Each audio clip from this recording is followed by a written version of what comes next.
కార్తవీర్యార్జునుడు 1000 చేతులు ఉన్నవాడు. ఆయన పరమశివుడి గురించి తపస్సు చేస్తే అనుగ్రహించిన ప్రవాహం. అందుకని 1000 చేతులున్న కార్తవీర్యార్జునుడి చేత తేబడింది కాబట్టి బాహుదా. ఒక్కొక్క నది వచ్చింది అంటే అంతంత భగవద్ అనుగ్రహంతో వచ్చింది. కృష్ణానది వచ్చింది అంటే సహ్యమహర్షి యొక్క గొప్ప తపస్సు యొక్క ఫలితంగా వచ్చింది. కృష్ణ భగవానుడి యొక్క ఎడమ భాగంలోంచి వచ్చింది కాబట్టి కృష్ణవేణి అయింది. తుంగభద్రా నది వచ్చింది అంటే ఒకప్పుడు భూమి అంతా కూడా ఈ నీటి యందు మునిగిపోయి ఉంటే ఆదివరాహమూర్తి తన 2 కోరలతో పైకెత్తాడు. ఎత్తినప్పుడు ఒక కోర మించి నీళ్లు కింద పడితే తుంగ అయింది, ఒక కోర మించి కింద పడినటువంటి నీళ్లు భద్ర. ఆయన కోరల మించి పడింది. అందుకే ఏ నదిలోని లేనంత తీయటి నీళ్లు తుంగా నదిలో ఉంటాయి. అందుకే గంగా స్నానం తుంగా పానం అని లోకంలో సామెత వచ్చింది.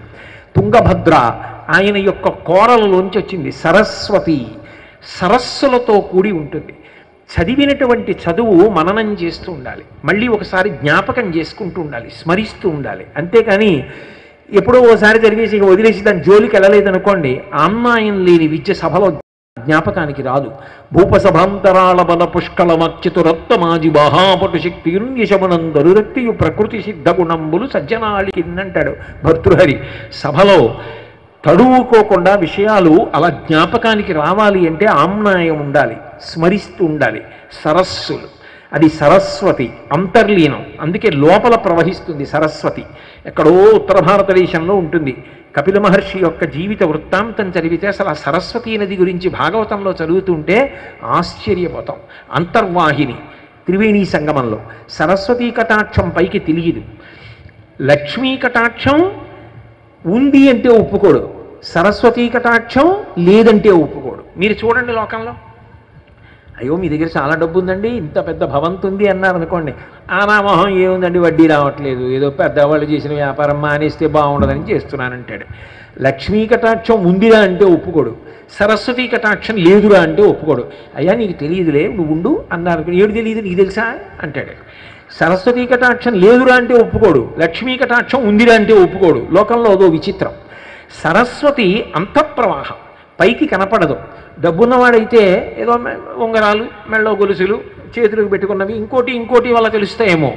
సరస్వతీ కటాక్షం ఉంటే మాత్రం ఎలా తెలుస్తుంది? ఆయన మన పక్కనే కూర్చున్నా ఆయన ఎన్నో విషయాలు చదివినవాడు, ఎన్నో విషయాలు తెలిసినవాడు అని ఎలా తెలుస్తుంది? తెలియదు.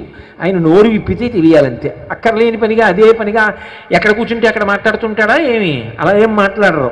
కాబట్టి ఎలా తెలుస్తుంది? అంతఃప్రవాహం లోపల ప్రవహిస్తుంది సరస్వతి.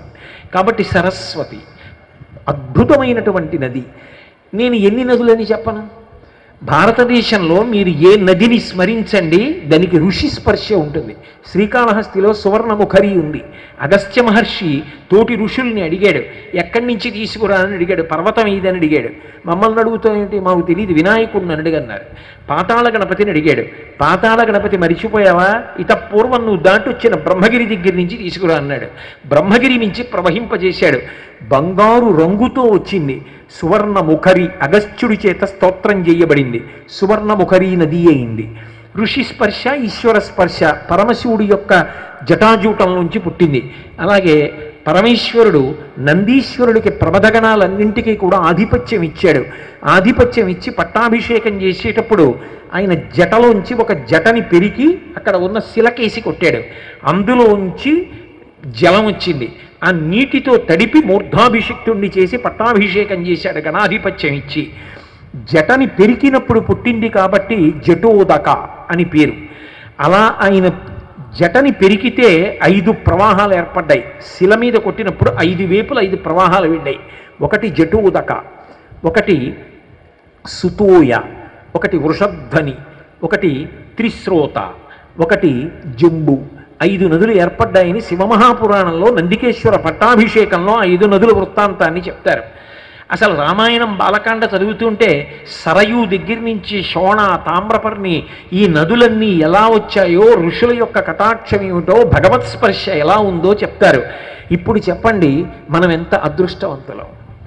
భారతదేశంలో పుట్టినందుకు ఇంత పరమ పవిత్రమైన నదులు. కదులుతున్న భగవంతుడు మనకి కనపడతాడో కనపడడో మనకి తెలియదు. కదులుతూ భగవంతుడు కనపడాలంటే రెండే రెండు రూపాలుగా కనపడతాడు. ఒకటి నదీ రూపంలో కనపడతాడు, రెండు గురువు రూపంలో కనపడతాడు. గురువు దగ్గరికి వచ్చేటప్పటికి ఒక అభిజాత్యం ఉంటుంది, ఆయన మనలాంటి మనిషి కాబట్టి అహంకారం గురువుకి నమస్కారం చేయనివ్వదు. అహంకారంతో గురువుని వదిలిపెట్టేస్తాడు. నది జీవనది అయి అలా ప్రవహిస్తూనే ఉంది. నమస్కరిస్తే అనుగ్రహించింది, నోట్లో పోసుకుంటే అనుగ్రహించింది. అంతేకాదు నది చేసేటటువంటి మహోపకారం ఒకటి ఉంది. నదిని స్మరించి మీరు పిలిస్తే అధిష్టాన దేవతలు ఉన్నారు కాబట్టి పెట్టిన లౌకిక జలములలోకి ప్రవేశిస్తారు. ప్రవేశిస్తే అది పవిత్రమవుతుంది. పవిత్రమైతే మీరు పూజ చేయడానికి అర్హత పొందుతారు. ఈ మాట నేను అన్నప్పుడు మీరు బాగా పట్టుకున్నారో లేదో. ఎందుచేత అంటే పూజ చెయ్యాలనుకోండి, లౌకిక జలాలతో నేను ఏదో నూతిలో నీళ్ళు ఎక్కడో స్నానం చేసి వచ్చిన తరువాత నాకు చెమట పడుతుంది. ఈలోగా మలము ఊరుతుంది, చెవుల్లోంచి కళ్ళల్లోంచి ముక్కుల్లోంచి కొత్తగా మలం ఊరింది కాబట్టి చేసిన స్నానానికి అభ్యంతరం వస్తుంది. అప్పుడు ఏం చెయ్యాలి అంటే కలశ పూజ చేస్తారు. నేను నూతిలో తోడి తెచ్చిన నీళ్ళే ఒక కలశలో పోసి ఆ కలశని ఆరాధన చేస్తారు. ఏదో గంగే చ యమునే చైవ గోదావరి సరస్వతి నర్మదే సింధు కావేర్యౌజలేస్మిన్ సన్నిధిం కురు ఆయాం తో పూజా ద్రవ్యాన్ని చ ఆత్మానం దేవం పూజా ద్రవ్యాన్ని చ సంప్రోక్ష్య. అందులో ఉన్నటువంటి నీళ్లు ఓ పువ్వుతోటో ఆకుతోటో తీసి తన మీద జల్లుకుని ఈశ్వరుడి మీద జల్లి పూజా సంభారముల మీద జల్లుతారు.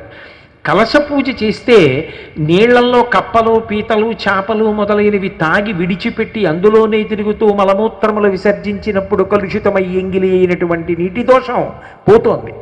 నదిని స్మరిస్తారు. ఎప్పుడైనా పూజ చేసేటప్పుడు మీరు ఏ రెండు నదుల మధ్య కూర్చుని చేస్తున్నారన్నది హద్దుగా చెప్తారు. అంతేగాని తూర్పున రైల్వే స్టేషను, పశ్చిమాన బస్టాండు ఇవి చెప్పరు. పూజ చేసేటప్పుడు గంగా గోదావరియోహో మధ్యప్రదేశే శ్రీశైలస్య ఈశాన్య ప్రదేశే, శ్రీశైలం నుంచి ఎటువైపు ఉన్నావు అది ప్రమాణం. ఏ రెండు నదుల మధ్య కూర్చుని ఉన్నావు అది ప్రమాణం. నది అనేటటువంటిది స్మరణ మాత్రం చేత అనుగ్రహిస్తుంది. అందుకే దేశకాల సంకీర్తనమునందు నదిని హద్దుగా చెప్తారు. ఇన్ని శక్తులు నదుల యందున్నాయి. అటువంటప్పుడు మనని బాహ్యంలో అనుగ్రహించడం కాదు, ఆంతరమునందు కూడా అంత గొప్పగా అనుగ్రహించగలిగినటువంటి శక్తి కలిగినవేవి అంటే నదులు. అంత గొప్ప నదులైనప్పుడు ఆ నదుల్ని మనం ఎంత జాగ్రత్తగా చూసుకోవాలి. ఎప్పుడైనా పెద్దలు ఒక మాట చెప్తారు, కృతజ్ఞత అన్న మాటకు అర్థం ఏమిటో తెలుసా? మిగిలినవి ఏవి చెప్పినా మా అన్న మాట వాడక్కర్లేదు. నది గురించి చెప్పేటప్పుడు మాత్రం కృతజ్ఞతతో ఆ మాట అనాలి. మా అమ్మగారు అంటాను, మా నాన్నగారు అంటాను. అలాగే నేను గోదావరి గురించి చెప్పాను అనుకోండి, మా గోదావరి అనాలి, వేదం విధించింది. నేను గంగా స్నానానికి వెడుతున్నాను అనుకోండి కాశీ, ముందు గోదావరిలో స్నానం చేసి గంగా స్నానానికి వెళ్ళాలి. ఆ నీటి చేత నా శరీరం బతుకుతోంది, ఆ నీరు తాగుతున్నాను, ఆ నీటితో పూజ చేస్తున్నాను, రోజు ఆ నది పేరు చెప్తున్నాను, ఆ నది స్నానం చేసి వెళ్ళాలి. ఆ నదికి అంత శక్తి ఉన్నది. నదుల పేరు చెప్తే దేవతలు కూడా అంత గౌరవిస్తారు. అసలు నదీ పరివాహక ప్రాంతంలోనే సంస్కృతి నాగరికత విలసిల్లుతాయి. అక్కడే అనేక పట్టణాలు ఏర్పడ్డాయి. సంస్కృతికి అంతటికీ కూడా ఆలవాలములేవి అంటే నదులు. ఒక్కొక్క దేశం ఒక్కొక్క నది మీద ఆధారపడిపోయింది. సర్ ఆర్థర్ కాటన్ జీవిత చరిత్ర మీరు చదివితే అందులో కొన్ని విషయాలు ఉంటాయి. కాటన్ చిన్నతనంలో అన్నగారితో కలిసి వెడుతుండగా వర్షం పడితే అన్నగారు దెబ్బలాడేవట. ఓ పుల్ల మొక్క తీసుకుని వర్షపు నీరు వెడుతున్నటువంటి ఆ పడియల్ని ఒక పడియని ఒక పడియతో కలుపుతూ ఉండేవాడు. ఆయనకి చిన్నప్పటి నుంచి నీటి ప్రవాహం మీద అనురక్తి. పెద్దవాడైన తర్వాత భారతదేశానికి వచ్చాడు. ఆయన గోదావరి నదిని వర్ణిస్తూ చేసినటువంటి ప్రసంగం మీరు చదివితే ఆశ్చర్యపోతారు. ఇంగ్లండ్కి స్కాట్లాండ్ని కలిపితే ఎంత పెద్ద నదో అంత గొప్ప నది, ఏమి గోదావరి అని మురిసిపోయాడు. అంటువ్యాధులు వచ్చినా సరే గుర్రం ఎక్కి గోదావరి పరివాహక ప్రాంతం అంతా అన్వేషించి మహానుభావుడు ఆనకట్ట కట్టాడు. ఒకనాడు కాటనే గోదావరి ఒడ్డున వెడుతుంటే కాటన్ పేరు చెప్పి తర్పణ విడిచిపెడుతున్నాడు ఒక వ్యక్తి. అదేమిటి నా పేరు అన్నాడు అని అడిగాడు ఇంగ్లీష్లో. మీరు ఆనకట్ట కట్టి ఇన్ని వేల ఎకరాలకి నీరు అందించినందుకు ఈ దేశ ప్రజలు కృతజ్ఞతతో మీ పేరు చెప్పి దేవుడికి తర్పణ ఇచ్చారన్నారు. ఆయన అంత సంతోషపడ్డాడు, ఇది ఈ జాతి ప్రజల లక్షణమని. అంత గొప్ప గొప్ప నదులు. అటువంటి నదీ జలాల గురించి దెబ్బలాడుకోవడం తప్పు. నది ఎవరి సొత్తు కాదు, నది అందరి కోసం పరమేశ్వరుడిచ్చింది. మనందరం ఆ పార్వతీ పరమేశ్వరుల బిడ్డలం. మాతాచ పార్వతీదేవి పితాదేవో మహేశ్వర బాంధవా శివభక్తాశ్చ స్వదేశో భువనత్రయం. ఆయన బిడ్డలమైనందుకు అందరం కలిసి పంచుకు తినాలి, పంచుకు తాగాలి. అంతేకాని నదీ జలాల కోసం దెబ్బలాడుకోవడం, నదీ జలాలు దొంగిలించడం మహాదారుణమైనటువంటి విశేషం. అటువంటి సంస్కృతి దేశమునందు పెరగకుండుగాక. నదీ జలాల్ని రక్షించుకోవాలి, నదుల యొక్క పరివాహక ప్రాంతాల్ని రక్షించుకోవాలి. కన్న తల్లి పట్ల ఎంత పవిత్రతని, ఎంత భక్తిభావాన్ని పొందుతామో నదుల యందు అంత భక్తిభావాన్ని పొందాలి. యథార్థమునకు మనని, పితృదేవతల్ని అందరినీ కూడా ఉత్తీర్ణుల్ని చెయ్యగలిగినటువంటి శక్తి కలిగినది నది ఒక్కటే. ఎందుకో తెలుసా? 12 నదులకు భారతదేశంలో మాత్రమే పుష్కరాలు వస్తాయి. ఎందుచేత అంటే ఇదొక్కటే కర్మభూమి, ఇదొక్కటే వేదభూమి, ఇది పూజామందిరం, ఇది యజ్ఞశాల. ఇక్కడే పుష్కరాలు. ఇక మీకు ప్రపంచంలో ఏ నదికి పుష్కరాలు లేవు, భారతదేశంలోనే వస్తాయి. కన్న తల్లి పట్ల ఎంత పవిత్రతని, ఎంత భక్తిభావాన్ని పొందుతామో నదుల యందు అంత భక్తిభావాన్ని పొందాలి. యథార్థమునకు మనని, పితృదేవతల్ని అందరినీ కూడా ఉత్తీర్ణుల్ని చెయ్యగలిగినటువంటి శక్తి కలిగినది నది ఒక్కటే. ఎందుకో తెలుసా? 12 నదులకు భారతదేశంలో మాత్రమే పుష్కరాలు వస్తాయి. ఎందుచేత అంటే ఇదొక్కటే కర్మభూమి, ఇదొక్కటే వేదభూమి, ఇది పూజామందిరం, ఇది యజ్ఞశాల. ఇక్కడే పుష్కరాలు. ఇక మీకు ప్రపంచంలో ఏ నదికి పుష్కరాలు లేవు, భారతదేశంలోనే వస్తాయి. ఒకప్పుడు పుష్కరుడు చేసినటువంటి గొప్ప తపస్సు బ్రహ్మగారి కమండలంలో ఉండేవాడు. ఆ పుష్కరాల సమయంలో వాటిని బ్రహ్మగారి కమండలంలోంచి నదులలోకి ప్రవేశపెట్టమని అడిగారు. నేను బ్రహ్మకమండలంలో ఉంటాను, వెళ్ళను అన్నాడు ఆయన. అలా కాదు, పుష్కరం ప్రారంభమైనప్పుడు గురుగ్రహం వెళ్ళినప్పుడు సంవత్సరం అంతా ఉండకపోయినా మొదటి 12 రోజులు ఉండు, నేను నీతో పాటు వస్తానన్నాడు బ్రహ్మగారు. అందుకే ఒక నదికి గురుగ్రహం ప్రవేశిస్తే ఒక్కొక్క రాశిలోకి వెళ్ళినప్పుడు ఒక్కొక్క నదికి పుష్కరాలు వస్తాయి. ఆ నదికి పుష్కరం వచ్చినప్పుడు మొదటి 12 రోజులలో గురుగ్రహం ప్రవేశించినప్పుడు చతుర్ముఖ బ్రహ్మగారు, బ్రహ్మతో పాటు 33 కోట్ల మంది దేవతలు, వాళ్లతో పాటు పుష్కరుడు కూడా ప్రవేశిస్తాడు. కేవలము సంకల్పముతో కూడినటువంటి నదీ స్నానము వలన ఎనలేని ఫలితము పుష్కరము అనుగ్రహిస్తోంది. 12 రాశులలోకి గురుడు వెడితే 12 నదులకు వస్తున్నాయి పుష్కరాలు. మేషరాశిలో గురుడు ప్రవేశిస్తే గంగా నదికి పుష్కరాలు వస్తాయి. అలాగే వృషభ రాశిలోకి గురుడు ప్రవేశిస్తే నర్మదా నదికి పుష్కరాలు వస్తాయి. కర్కాటక రాశిలోకి ప్రవేశిస్తే యమునా నదికి పుష్కరాలు వస్తాయి. మిథున రాశిలోకి ప్రవేశిస్తే సరస్వతీ నదికి పుష్కరాలు వస్తాయి. సింహరాశిలోకి గురుడు ప్రవేశిస్తే గోదావరికి పుష్కరాలు. కన్యారాశిలోకి ప్రవేశిస్తే కృష్ణానదికి పుష్కరాలు. వృశ్చిక రాశిలోకి ప్రవేశిస్తే భీమనదీ నదికి పుష్కరాలు. ధనుర్రాశిలోకి ప్రవేశిస్తే బ్రహ్మపుత్రా నదికి పుష్కరాలు వస్తాయి. మకర రాశిలోకి ప్రవేశిస్తే తుంగభద్రా నదికి పుష్కరాలు వస్తాయి. అలాగే కుంభరాశిలోకి ప్రవేశిస్తే సింధు నదికి పుష్కరాలు వస్తాయి. మీనరాశిలోకి ప్రవేశిస్తే ప్రణీతా నదికి పుష్కరాలు వస్తాయి. 12 రాశులలోకి గురుడు ప్రవేశించినప్పుడు 12 నదులకు పుష్కరాలు వస్తాయి. అలాగే 4 చోట్ల కుంభమేళాలు వస్తాయి. అది నదీ స్నానము ద్వారా మనుష్యకోటినంతటినీ కూడా నదుల యొక్క అధిష్టాన దేవతలు అనుగ్రహిస్తున్నారు. అంత గొప్పదైనటువంటి నదిని పాడు చేసుకోవడం అంటే మనిషి యొక్క జన్మ సార్థక్యతే పాడైపోయినట్టు. అటువంటి నదులను పాడు చేయకూడదు. అత్యంత హేయమైన విషయములుగా చెప్పబడినవి ఏవి అంటే నదులలో మలమూత్ర విసర్జన చేయడం. నది మనిషికి క్రమశిక్షణ నేర్పుతుంది. అంకోలం నిజ బీజ సంతతి రయస్కాంతోపలం సూచికా సాధ్వీ నైజ విభుం లతాక్షితిరుహం సింధు సరిద్వల్లభం ప్రాప్నోతీహ యథా తథా పశుపతే పాదారవిందద్వయం చేతో వృత్తి రూపేత్య తిష్టతి సదా సా భక్తిరిత్యుచ్యతే అంటారు శంకర భగవత్పాదులు. భగవంతుణ్ణి ఆరాధన చేసి చేసి చేసి చేసి భగవంతుడు చెప్పినట్టుగా నడిచి నడిచి ధార్మికమైనటువంటి జీవనాన్ని చేసి చిట్ట చివర ఇక జీవుడు బ్రహ్మము కన్నా వేరుకాని స్థితిలో జీవుడు బ్రహ్మమునందు కలిసిపోవడమే భక్తి యొక్క చిట్ట చివరి స్థితి. నది ప్రవహించి ప్రవహించి వెతుక్కుని వెతుక్కుని వెతుక్కుని సముద్రమునందు సంగమిస్తుంది. ఒకసారి సముద్రంలో వెళ్ళిపోయిన తరువాత నది పేరు కాని, నది రుచి కాని నది రంగు కాని ఉండవు, సముద్రంలో కలిసిపోతుంది. అలా అనంతమైనటువంటి భగవంతుని యందు కలిసిపోవడమే మనిషి యొక్క సార్థక్యం. తాను ఎంత గొప్పవాడైనా అన్నీ వదిలిపెట్టి భగవంతుని యందు చేరిపోవడం ఎంత గొప్పదో నది మన జీవితాలకు అన్నిటికీ కూడా చూపిస్తోంది. అలాగే ఆ కుంతీదేవి భాగవతంలో ప్రార్థన చేస్తుంది, యాదవులందు పాండు సుతులందు నాకు మోహ విచ్ఛేదము చేయుమయ్య, ఘనసింధువు చేరిడి గంగభంగి నీపాద సరోజ చింతనముపై అనిశము మదీయ బుద్ధి అచ్చాదర వృత్తితో గదియగనట్లు చేరగదయ్య ఈశ్వర అంటుంది. మీరు ఏది చెయ్యండి లోకంలో పేర్లు పెట్టేవాళ్ళు ఉంటారు. మీరు ఎంత పవిత్రంగా బ్రతకండి, ఎంత మంచిగానే ఉండండి, ఎన్ని మంచి మాటలు చెప్పండి, ఎలా జీవించండి, మిమ్మల్ని ఎలా విమర్శిద్దామనే వాళ్ళు, మీ మీద ఎలా రాళ్ళేద్దామనే వాళ్ళు ఎప్పుడూ ఉంటారు లోకంలో. అది వాళ్ళ జీవన సరళి, అది వాళ్ళకి రక్తంలో వచ్చిన బుద్ధి. మీకు నేను ఒక్క ఉదాహరణ చెప్తాను. ఒక వ్యక్తి ఒంటె మీద సామాను వేసుకుని నడుస్తున్నాడు, తండ్రి కొడుకు. ఎదురొచ్చిన కొంతమంది అన్నారు, బుద్ధి లేదా, ఒంటె ఉందిగా, నువ్వు నడిస్తే నడిచి ఓ పిల్లవాడిని కూర్చోబెట్టచ్చుగా అన్నారు. తండ్రి పిల్లవాడిని ఎత్తి ఒంటె మీద కూర్చోబెట్టి నడుస్తున్నాడు. కాసేపటికి ఇంకొంతమంది వచ్చారు, ఏమయ్యా బుద్ధి లేదా, పెద్దవాడు తండ్రి నడుస్తున్నాడు, పిల్లాడి పైన కూర్చున్నావు, దిగి తండ్రిని ఎక్కించన్నారు. తండ్రి పిల్లాడిని దింపి తానెక్కాడు. ఇంకొంచెం ముందుకు వెళ్ళారు, ఏమయ్య బుద్ధి లేదా, పెద్దవాడు నువ్వు కూర్చుని పిల్లాడిని నడిపిస్తున్నావు, వాడిని కూడా ఎక్కించచ్చుగా అన్నారు. అయ్యి బాబు ఇది ఎక్కడ గొడవని పిల్లాడిని కూడా ఎక్కించాడు. ఇంకొంచెం ముందుకు వెళ్ళాడు, ఏమయ్య బుద్ధి లేదా, ఒంటి మీద అంత సామాన్ ఇట్టో ఇద్దరు ఎక్కాలా, నడవలేరా అన్నాడు.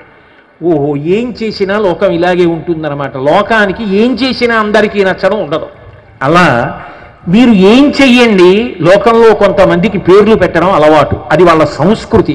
వాళ్ళ జీవితంలో వాళ్ళు ఎదగలేరు, వాళ్ళు ఎప్పుడూ పొట్టిగా ఉండడాన్ని ఇష్టపడతారు, పొట్టి బ్రతుకుతూ ఉంటారు. అటువంటి వాళ్ళని మార్చడం భగవంతుడి తరం కూడా కాదు. కాబట్టి మనకి నది నేర్పుతుంది. అది కుంతి అడిగింది. ఆ నది ప్రవహించేటప్పుడు చూడండి, యాదవులందు పాండు సుతులందు నాకు మోహ విచ్ఛేదము చేయుమయ్య, ఘనసింధువు చేరిడి గంగభంగి నీపాద సరోజ చింతనముపై అనిశము మదీయ బుద్ధి అచ్చాదర వృత్తితో గదియగనట్లు చెయ్యగదయ్య ఈశ్వర అంటుంది. నది ప్రవహించి వెళ్ళిపోతోందనుకోండి, ఒక ఆయన ఎంతో పవిత్రంగా నమస్కారం చేసి సంకల్పం చెప్పి స్నానం చేస్తాడు, ఇంకొకడు మూత్ర విసర్జన చేస్తాడు, ఇంకొకడు మల విసర్జన చేసి అవయవాన్ని శుభ్రం చేసుకుంటాడు, ఇంకొకడు నిష్కారణంగా కాలు పెట్టి తంతాడు, ఇంకోడు రాయి ఎట్టి కొడతాడు. ముళ్ళ కంపలతో కూడుకున్న కొమ్మలు నది మీదకి వంగి వీపు చీరేస్తాయి. లోపల పాములు పడుకుని విషాన్ని విడిచిపెడతాయి. ఒక చోట చంద్రశేఖరేంద్ర సరస్వతీ స్వామి వంటి మహాత్ములు సత్యదండాన్ని ముంచి నమస్కారం చేస్తారు. ఒకడు నది ఒడ్డున నిలబడి అష్టకాన్ని చేస్తాడు. ఒకడు నదీ ప్రవాహాన్ని చూసి దాని చరిత్ర తలుచుకొని కన్నుల ఆనంద భాష్పాలు కారుస్తాడు. వాడు పొగిడాడని ఆగలేదు, వీడు సత్కరించాడని నిలబడలేదు, వాడు విమర్శించాడని బెంగపెట్టుకోలేదు, వాడు వీపు చీరాడని బాధపడలేదు. తన ప్రయాణం తాను సాగించి సముద్రమునందు కలిసిపోయింది. ఈశ్వర, కష్టసుఖములు రాని ఏమి రాని నా బుద్ధి చెదిరిపోకుండా నా ప్రయాణం నేను చేసి నిన్ను చేరుకునేటట్టుగా నన్ను అనుగ్రహించు. నది మనకి నేర్పింది. అసూయాగ్రస్తమైన వ్యక్తులు ఎంత భయంకరంగా ప్రవర్తిస్తారో గోదావరి పుట్టుక మనకి నేర్పుతుంది. గౌతముడికి కీర్తి వస్తోందని తట్టుకోలేక ఎలాగైనా గౌతముడికి అపఖ్యాతి తేవాలని మాయాగోవుని సృష్టించి దర్భతో ఇలా అదిలిస్తే అది మరణించేటట్టు చేసి గోహత్య చేశారని ఆయన పెట్టిన అన్నం తిని దూరంగా పోయారు. కానీ ఆయన భగవంతుణ్ణి నమ్మి గోదావరిని ప్రవహింపచేశాడు. భగవంతుణ్ణి నమ్ముకున్నవాడు పాడవడు. కానీ మీరు ఎంత పవిత్రంగా బతకండి, విమర్శించే వాళ్ళు ఉంటారు, పొగిడేవాళ్ళు ఉంటారు. పొగట్టని మత్తు మందులా సేవించకూడదు. అభినందన ఎక్కడ వరకు తీసుకోవాలో అక్కడ వరకే తీసుకోవాలి తప్ప తలకెక్కకూడదు. ఓ, నేను వెడుతున్న మార్గం మంచిదే, పెద్దలు శాసించారు, ఆశీర్వదించారు అనుకోవాలి అంతవరకే, తప్పది తలకెక్కకూడదు. ఏదైనా మత్తుపానీయం సేవిస్తే ఒక రోజు ఉంటుందేమో, ఓ గంట ఉంటుందేమో. పొగట్ట తలకెక్కిన వాడికి జీవితాంతం మత్తే, ఆ మత్తులోనే పోతాడు. అందుకే పొగట్ట మత్తు పదార్థం అని తెలుసుకున్నవాడు అతిగా పొగట్టల దగ్గరికి రాకుండా జాగ్రత్త పడాలి. నది మనకి ఎన్నో విషయాలు నేర్పుతుంది. నదీ ప్రవాహం దగ్గరికి వెళ్ళి నిలబడితే మన జీవితంలో మనం పాటించవలసిన ఎన్నో సత్యాలు మనకి కనపడతాయి. కన్నతల్లి పిల్లవాడిని ఒళ్ళో కూర్చోపెట్టుకుని ఎలా లాలించి మంచి మాటలు చెప్తుందో, నదీ ప్రవాహం నీళ్ళిచ్చి, పంటలిచ్చి, పాడిచ్చి, ఆదరించి పుణ్యమిచ్చి పాపములు పోగొట్టి లాలించి బుజ్జగించి చల్లటి నీళ్ళిచ్చి సేద తీర్చి ఒక తల్లి కన్నా మిన్నగా పరదేవతా స్వరూపమై ఆదరిస్తోంది. అటువంటి నదినే కలుషితం చేస్తే ఇక ఆ వ్యక్తి జీవితంలో దేన్ని కలుషితం చెయ్యలేడు. నది పట్ల పవిత్ర భావనతో ఉండాలి. ఎక్కడ ఉన్నా నది నదే. ఎవరికి అమ్మ అన్నది కాదు, అమ్మ అమ్మే. అమ్మ అన్న 2 అక్షరాలు అమృత భాండానికి పర్యాయ పదాలు. అమ్మ ఎంత పవిత్రమో, నిప్పు ఎంత పవిత్రమో, వేదము ఎంత పవిత్రమో, గోవెంత పవిత్రమో, నది అంత పవిత్రము. అటువంటి పరమ పవిత్రమైనటువంటి నదిని సేవించడం భగవంతుడి సేవే. దాని తీరం శుభ్రంగా ఉండేటట్టు చూసుకోవడం, నదీ జలాలు శుభ్రంగా ఉండేటట్టు చూసుకోవడం, నది పట్ల గౌరవ భావనతో బ్రతకడం, నది ద్వారా అనుగ్రహం పొందడం వల్ల దేవతలందరూ కూడా సంతోషిస్తారు.